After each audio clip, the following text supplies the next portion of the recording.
Intensity, volume, frequency, ये body building के 3 सबसे ज़्यादा इंपॉर्टेंट प्रिंसिपल्स या एस्पेक्ट्स हैं। और अगर आप बॉडी बिल्डिंग करते हैं किसी भी लेवल पे तो आपको इनके बारे में डिटेल में, विस्तार में पता होना चाहिए। अगर आपको नहीं पता है तो आपको मुश्किल हो सकती है अपने गोल्स अचीव करने में। और इन्हीं 3 प्रिंसिपल्स के बारे में आज इस वीडियो कम व्लॉग में बात करेंगे।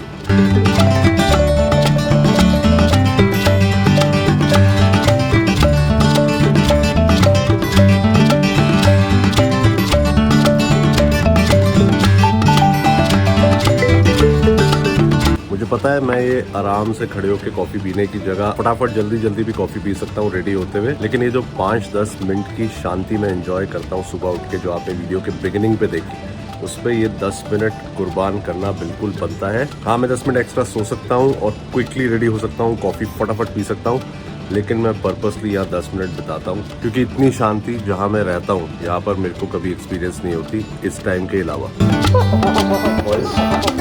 Good morning.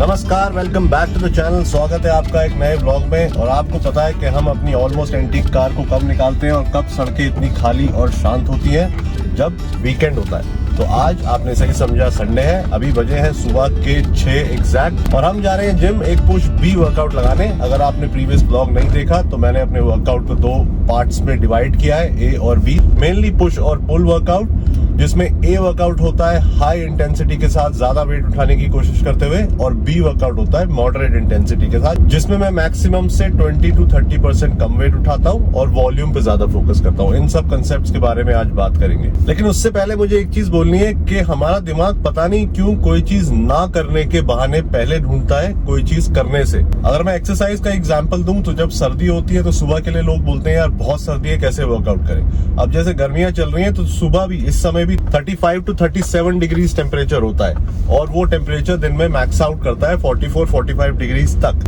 तो इस मौसम में जो लोगों का बहाना होता है जिम ना जाने का कि यार सुबह भी इतनी गर्मी है, कैसे वर्कआउट करें। तो I think it's just about the mindset. Mindset पे मैंने एक अलग से वीडियो बनाया था कि आप हर चीज में पॉजिटिव भी ढूंढ सकते हैं कि अगर आपको एक्सरसाइज करनी ही है तो शायद ये आपके लिए बेस्ट टाइम है, क्योंकि पूरे दिन का सबसे लोएस्ट टेम्परेचर इसी टाइम होता है जब जिम खुले होते हैं। लेकिन अगर आपका अंदर से ही मन नहीं है वर्कआउट करने का तो आपका दिमाग कोई ना कोई रीजन तो जरूर ढूंढ लेगा। खैर, जिम पहुंच गए, बहानों की बात बहुत हो गई। अब चलते हैं और लगाते हैं एक अच्छा सा पुश वर्कआउट।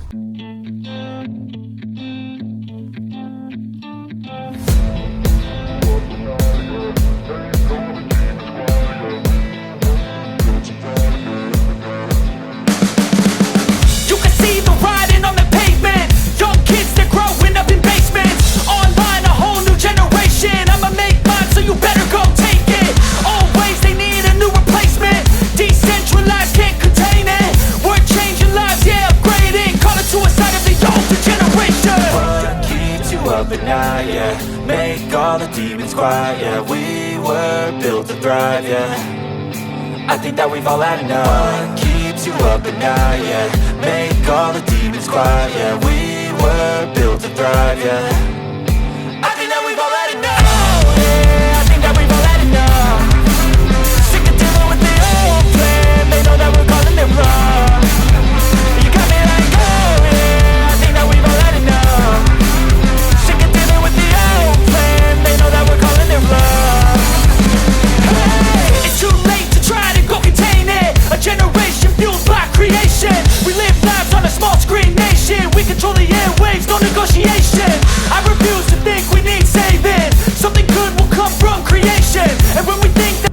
चेंज मैनेजमेंट, ये बहुत ही ज्यादा पॉपुलर, इंपॉर्टेंट और एक प्रैक्टिकल कंसेप्ट है जो ज्यादातर कॉर्पोरेशंस में यूज किया जाता है लोगों का माइंडसेट चेंज करने के लिए जब भी कोई चेंज होता है। अब वो चेंज चाहे प्रोसेस में हो चाहे टेक्नोलॉजी में हो। और चेंज मैनेजमेंट का एक बहुत ही इंपॉर्टेंट अंडरलाइन प्रिंसिपल होता है शो फील चेंज, या आप गूगल पे चेक कर सकते हैं, आपको इसकी डिटेल मिल जाएगी। मैं कोई कॉर्पोरेट ट्रेनर नहीं हूँ, लेकिन मैं आपको इसके बारे में इसलिए बता रहा हूँ क्योंकि अगर आज हम इंटेंसिटी और वॉल्यूम और फ्रीक्वेंसी की बात कर रहे हैं तो या तो मैं आपको सीधा ये बता सकता हूँ कि भाई ये सही है, ये गलत है, या मैं आपको शो फील चेंज के साथ ये समझा सकता हूँ कि क्या आपके लिए सही है, आप कैसे उसे इवैल्यूएट करके इंप्लीमेंट कर सकते हैं। तो हमारे सबसे पहले कंसेप्ट की बात करते हैं जो कि है इंटेंसिटी। आजकल इंटेंसिटी को कैसे डिफाइन किया जाता है कि आप जिम में कितना हैवी वेट उठा पाते हैं, आप कितने सेट्स में फेलियर तक जा पाते हैं, आप कितने मैक्सिमम रेप लगाने की कोशिश करते हैं, आप जिम में कितना चिल्लाते हैं, कितना दहाड़ते हैं, उसे आजकल इंटेंसिटी कहा जाता है। अब मैं इसे अगर लिंक करूं शो फील चेंज कंसेप्ट के साथ, तो मैंने आपको अभी शो किया अपना बी वर्कआउट जिसमें मैं वेट कम करता हूं, जिसमें मैं रेपिटेशन ज्यादा निकालता हूं। तो इस डेफिनेशन के अनुसार मेरी इंटेंसिटी कम हो गई, लेकिन कायदे से नहीं, क्योंकि कम वेट करने के बाद मैं एक माइंड मसल कनेक्शन डेवलप कर सकता हूं। मैं ज्यादा सेट्स में फेलियर तक जाने की कोशिश कर सकता हूं क्योंकि वो वेट मेरे लिए खतरनाक नहीं है। सबसे एक्सट्रीम, सबसे हैवी वेट के साथ अगर आप हर सेट में फेलियर तक जाने की कोशिश करेंगे तो वो आपके लिए बिल्कुल ठीक नहीं है, आपकी रिकवरी में प्रॉब्लम आएगी। अगर आप यंग हैं तो आप झेल लेंगे, लेकिन अगर आपकी एज ज्यादा है तो आपके जॉइंट्स में आगे चल के इशू आ सकते हैं। मतलब आप लॉन्ग टर्म गेम नहीं खेल पाएंगे अगर आप सिर्फ हैवी वेट मारने की कोशिश करते रहेंगे। तो इंटेंसिटी को अपने लिए रीडिफाइन कीजिए। हाँ, आपको हर वर्कआउट में फोकस के साथ हर सेट लगाना है, आपको कोशिश करनी है कि आप फेलियर तक जाएं, लेकिन जिन सेट्स में जाना है उसमें ही।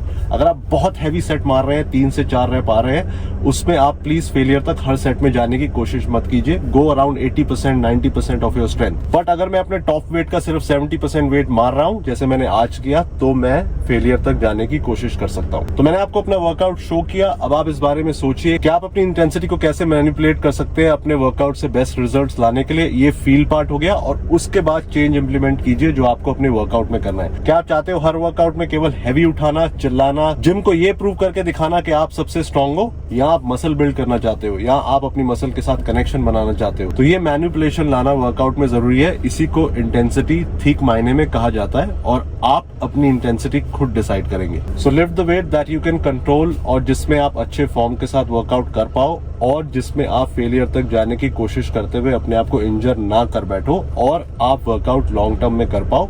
वो आपके लिए ऑप्टिमल इंटेंसिटी है।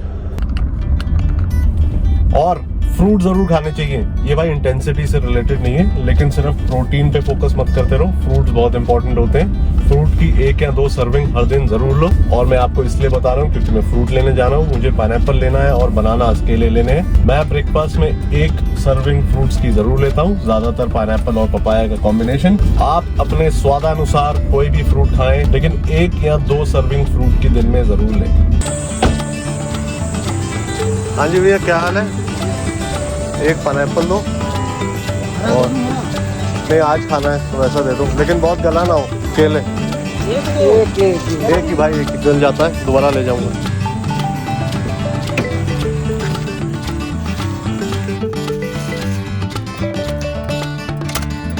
तो अब बात करते हैं पॉइंट नंबर 2, जो कि है वर्कआउट वॉल्यूम। सबसे पहले समझते हैं कि वर्कआउट वॉल्यूम होता क्या है। वर्कआउट वॉल्यूम होता है कि आप एक सेशन में कितनी एक्सरसाइजेस कर रहे हैं, उनके कितने सेट लगा रहे हैं, और उसके कितने रेपिटेशन निकाल रहे हैं। So total number of exercises multiplied by number of sets multiplied by number of repetition that you do. एक सिंपल मैथमेटिकल फॉर्मूला है डिराइव करने का कि आपकी एक वर्कआउट सेशन में कितनी वॉल्यूम रहती है। अब अगर मैं शो फील्ड चेंज को इससे कनेक्ट करूं, तो आप मेरे वर्कआउट्स में देखते हैं कि मैं एक बड़े बॉडी पार्ट के लिए 2 एक्सरसाइज करता हूं, और एक छोटे बॉडी पार्ट के लिए केवल 1 एक्सरसाइज करता हूं। और एक वर्कआउट सेशन में एक बड़े बॉडी पार्ट के टोटल नंबर ऑफ सेट्स होते हैं 7 से 8, और छोटे बॉडी पार्ट के होते हैं केवल 3 से 4। अभी भी मैं काफी लोगों को ऑब्सेस्ड देखता हूं जिम में, जो एक बॉडी पार्ट की बहुत ज्यादा एक्सरसाइजेस एक ही सेशन में करते हैं। स्पेशली चेस्ट, अगर आप चेस्ट कर रहे हैं तो वो फ्लैट करेंगे, इंक्लाइन करेंगे, डिक्लाइन करेंगे, फ्लाई करेंगे, केबल क्रॉसओवर करेंगे, पुशअप्स करेंगे, तो चेस्ट की जान ले लेंगे। आपको एक वर्कआउट सेशन में एक ऑप्टिमल वॉल्यूम यूज करने का कंसेप्ट क्लियर होना चाहिए, क्योंकि उस लेवल के बाद आप जितने भी सेट्स लगाते हैं वो जंक वॉल्यूम हो जाती है, वो आपके काम नहीं आती है। आपकी मसल को स्टिमुलेट करके ग्रो करने के लिए एक पर्टिकुलर वॉल्यूम की आवश्यकता होती है। उससे कम आप लगाएंगे तो आपके रिजल्ट सबस्टैंडर्ड आएंगे, उससे ज्यादा आप लगाएंगे तो उतने ही रिजल्ट आएंगे। बाकी वॉल्यूम किसी काम की नहीं होती है बेसिकली। तो मेरे पर्सनल एक्सपीरियंस और जितना मैंने समझा है उसके हिसाब से एक बड़े बॉडी पार्ट की ऑप्टिमल वीकली वॉल्यूम होती है 12 to 20 सेट्स। तो एक बड़े बॉडी पार्ट के लिए आप 2 या मैक्सिमम 3 एक्सरसाइजेस चूज कीजिए, और एक वर्कआउट सेशन में 7 से 10 सेट्स लगाइए केवल। इससे ज्यादा करने की जरूरत नहीं है। मैं ये अज्यूम करके चल रहा हूं कि आप हर बॉडी पार्ट को हफ्ते में 2 बार ट्रेन करते हैं, तो अपनी टोटल वॉल्यूम को डिवाइड बाय 2 करके आपको स्प्लिट करना है। अब आप ये कई तरीकों से अचीव कर सकते हैं, पुश पुल लेग करके, अपर लोअर करके, फुल बॉडी करके, जो आपको पसंद है। वर्कआउट वॉल्यूम एक बहुत बड़ा क्वेश्चन मार्क आ जाता है अगर आप ब्रो स्प्लिट फॉलो कर रहे हैं, उसके लिए ज्ञान नहीं है। ब्रो स्प्लिट मैं रिकमेंड नहीं करता, आपको शायद उससे रिजल्ट आए, but that's not the most efficient way of training. कोई भी शेड्यूल फॉलो कीजिए जो आपको पसंद है, लेकिन हफ्ते में हर पार्ट को 2 बार मिनिमम ट्रेन कीजिए और टोटल वॉल्यूम को डिवाइड कर दीजिए। तो फॉर एग्जाम्पल अगर मैंने आज पुश किया था, चेस्ट की 2 एक्सरसाइज करी थी, incline chest press using dumbbells और पुशअप्स, तो मैंने इंक्लाइन चेस्ट प्रेस के लगाए थे 4 सेट और पुशअप्स के लगाए थे केवल 3 सेट, तो टोटल 7 सेट, यानी मैं हफ्ते में लगाता हूं 14 सेट्स। मेरे हिसाब से ये ऑप्टिमल है। आप मैक्सिमम इसे 20 तक लेके जाइए, उससे ज्यादा ले जाने की जरूरत नहीं है। अब बात करते हैं छोटे बॉडी पार्ट्स की, जैसे बाइसेप्स या ट्राइसेप्स। इनके लिए आपकी वीकली वॉल्यूम काफी कम होनी चाहिए। 10 से 12 सेट एक हफ्ते में एक छोटे बॉडी पार्ट के लिए काफी है। आपको सुनने में शायद हैरानी लगे, आप चाहे मेरी बात ना माने, लेकिन साइंस भी यही कहती है। मैं एक सेशन में बाइसेप्स या ट्राइसेप के केवल 4 सेट लगाता हूं, यानी वीकली सेट हो गए 8। इससे ज्यादा की जरूरत नहीं पड़ती है। ये मेरी पर्सनल एक्सपीरियंस से आपको रिकमेंडेशन है। अगर आपको ज्यादा वॉल्यूम करके ज्यादा रिजल्ट्स आ रहे हैं तो प्लीज उसे फॉलो कीजिए, लेकिन ये हाईली अनलाइकली है, शायद ही ऐसा हो। तो टू समराइज मेन पॉइंट्स ये हैं कि बड़े बॉडी पार्ट के 12 to 20 सेट्स, छोटे बॉडी पार्ट के 8 to 10 सेट्स, और ये मैथमेटिक्स अप्लाई होती है जब आप हर बॉडी पार्ट को हफ्ते में 2 बार ट्रेन करें। तीसरा और इंपॉर्टेंट पॉइंट है वर्कआउट की फ्रीक्वेंसी। अब जैसे हम वॉल्यूम के बारे में बात कर रहे थे, तो हमने डिस्कस किया कि हर पार्ट को आप हफ्ते में 2 बार जरूर ट्रेन करें। एक बार एक सेशन में बहुत ज्यादा वॉल्यूम करने की जरूरत नहीं होती है। अब फ्रीक्वेंसी आप खुद डिसाइड कीजिए बेसिस ऑफ कितनी बार आप जिम जा पाते हैं। आपको 2 बार हर मसल को हिट करना है, तो मिनिमम मेरे हिसाब से आपको 3 बार जिम जाना चाहिए हफ्ते में, मैक्सिमम 6 बार, और 1 दिन की छुट्टी आपको जरूर लेनी चाहिए अगर आपके पास काफी टाइम है। या आप ज्यादा पैशनेट है मेरी तरह, तो आप बिल्कुल 6 बार हफ्ते में जिम जा सकते हैं, लेकिन 1 डे ऑफ लेना जरूरी है। बट सारी चीजें डिपेंड करती है कि आपका लाइफस्टाइल कैसा है, और आप प्लीज एक बैलेंस मेंटेन करके रखें। So gymming is a part of your life, gymming is not your entire life. तो आपको बैलेंस बिल्कुल मेंटेन करके रखना है, चाहे आपके वर्कआउट और आपके जॉब के बीच का बैलेंस हो, चाहे आपके वर्कआउट और आपकी पढ़ाई के बीच का बैलेंस हो, चाहे आपके वर्कआउट और आपकी फैमिली के बीच का बैलेंस हो। सारी चीजें इंपॉर्टेंट होती है। वर्कआउट काफी इंपॉर्टेंट है, उसे छोड़िए नहीं, लेकिन आप कितनी बार जिम जाएंगे, कितना टाइम उसके लिए निकालेंगे, ये completely individual to individual vary करता है। अगर आप काफी बिजी हैं और आप हफ्ते में 3 बार ही जिम जा सकते हैं, वो भी 1-1.5 घंटे के सेशन लगाने के लिए, तो मेरी रिकमेंडेशन आपको ये रहेगी कि आप तीनों दिन फुल बॉडी वर्कआउट कीजिए, जिसमें आप सारे पार्ट एक वर्कआउट में ट्रेन करें। ऑफ कोर्स आपकी वॉल्यूम कॉम्प्रोमाइज होगी, वो इतनी नहीं रह पाएगी जितनी मैंने आपको बताई, बट एटलीस्ट आप हर वर्कआउट में हर मसल को स्टिमुलेट कर पाएंगे, एक्टिवेट कर पाएंगे। सिमिलरली अगर आप 4 बार जिम जा पाते हैं तो 2 अपर बॉडी वर्कआउट कीजिए और 2 लोअर बॉडी वर्कआउट कीजिए। अगर आप 5 या 6 बार जिम जा पाते हैं तो please push pull leg follow कीजिए। इससे अच्छा स्प्लिट मेरे को पर्सनली नहीं लगा आज तक। Frequency of workout is a crucial aspect of body building, but ये डिपेंड करता है आपके लाइफस्टाइल पे। किसी भी एस्पेक्ट को कॉम्प्रोमाइज नहीं कीजिए। बिना कॉम्प्रोमाइज किए हुए आप अपना वर्कआउट शेड्यूल बना के अच्छे रिजल्ट पा सकते हैं। तो ये बेसिकली था शो फील चेंज कंसेप्ट, जिसमें मैंने आपको शो किया कि मैं क्या फॉलो करता हूं और रीजंस बताए कि उसे क्यों करता हूं। अब आता है फील पार्ट। अब आप इसको एनालाइज कीजिए, डाइजेस्ट कीजिए और देखिए क्या ये सही है कि गलत है। मैं ये नहीं कह रहा हूं कि आपको मेरी बात ही माननी है, लेकिन मैं आपको अपने एक्सपीरियंस से सिर्फ ये बताना चाह रहा हूं कि क्या चीज मेरे काम आई और रिसर्च जो मैंने पढ़ी है उसमें क्या लिखा हुआ है। तो अब फील पार्ट आपको अपने एंड पे करना है, और उसके बाद आता है चेंज वाला स्टेज। उसके बाद आप अप्लाई कीजिए वो चेंजेस जो आपके लिए बेस्ट है। चेंज मैनेजमेंट और माइंडसेट चेंज लाइफ का बहुत बड़ा पार्ट है। इसके लिए हम सबको ओपन होना चाहिए। I hope the concept was useful, और आई होप जो मैंने टिप्स आपको दिए आप उसे कंसिडर करेंगे। And I wish you all the best with great results in your workout. और आपके रिस्पॉन्स और सपोर्ट के लिए बहुत बहुत बहुत बड़ा थैंक यू।